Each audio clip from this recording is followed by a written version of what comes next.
How I ended up my weekend, let me show you guys. So म चाहिँ शुक्रबार शनिबार र आइतबार हुनासाथ कि त दिनभरि सुत्छु कि त सिरिज हेर्छु कि त ट्राभल गर्छु कि त म मेरो बहिनीको घर जान्छु।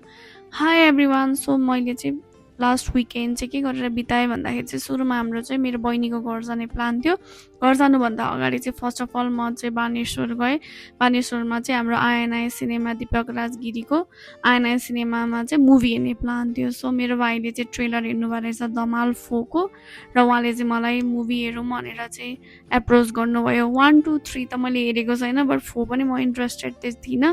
र एकदमै कमेडी मुभी छ दिदी, पैसा असुल टाइप्सको मुभी छ, रमाइलो हुन्छ फ्यामिली हेर्न जाँदा भनेर भन्नुभयो। र हामी सबैजना चाहिँ धमाल हेर्नलाई चाहिँ गयौँ र मुभी चाहिँ एकदमै कमेडी थियो है। एकदमै हाँस्दा हाँस्दा पेटै दुख्ला जस्तो भएको थियो हाम्रो। म चाहिँ मेरो भाइको छेउमा बसेको थिएँ। हामी लगभग 6 जना मेम्बर्स चाहिँ गएको थियौँ। मेरो बहिनीहरू र बहिनीको साथीहरू, भाइको साथीहरू, हामी गरेर 6 जना गएको थियौँ। यसमा चाहिँ जनकपुर जेट्टी पनि देखाइरहेको थियो क्या, आफ्नो देशको एउटा सिटीको नाम दिँदाखेरि चाहिँ कस्तो खुसी लाग्दो रहेछ। त्यस पछाडि रितेश देशमुखको एक्टिङ चाहिँ एकदमै राम्रो लाग्यो मलाई as compare to Ajay Devgan.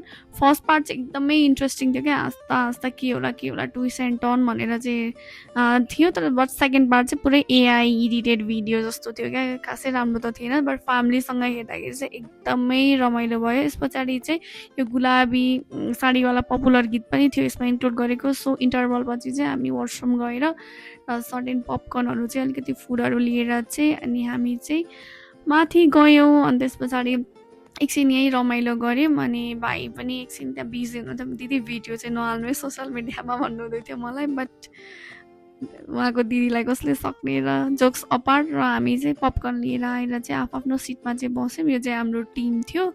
हामीले चाहिँ आई पार्टमा चाहिँ आफ्नो सिट बुक गरेको थियौँ र यो चाहिँ एकदमै कमेडी पार्ट थियो क्या। मेरो भाइ प्रिभियसली भियतनाम जानुभएको थियो नि त दिदी, यो चाहिँ भियतनाममा गरेको सुटिङ हो भनेर चाहिँ उहाँले मलाई देखाउनु भएको थियो। यस्तो खतरा लागिरहेको थियो क्या, यिनीहरू चाहिँ खजाना लिनको लागि चाहिँ पुरा लडाइँहरू गरेर गइरहेको थियो क्या। अनि यस्तो कमेडी लागेको थियो यो पार्ट चाहिँ।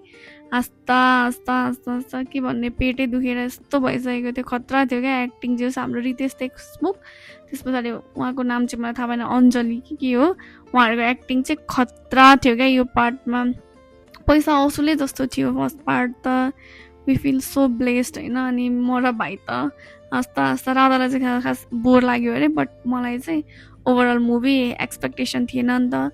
त्यस पछाडि चाहिँ मुभी सकियो। अनि मुभी सकिए पछाडि चाहिँ हामी चाहिँ एकछिन रमाइलो गऱ्यौँ। अनि गरेर चाहिँ एकछिन भाइ चाहिँ हेरेको हुनु भइरहेको थियो। मान्छेहरू अलिक धेरै नै हुनुहुन्थ्यो क्या मुभी हेर्न as compare to Nepali movie हेरिसके पछाडि चाहिँ हामी एक्जिट हल हुँदै चाहिँ त्यस पछाडि चाहिँ हामी बाहिर निस्क्यौँ। लगभग यतिखेर चाहिँ 9 साढे 9 चाहिँ भइसकेको थियो।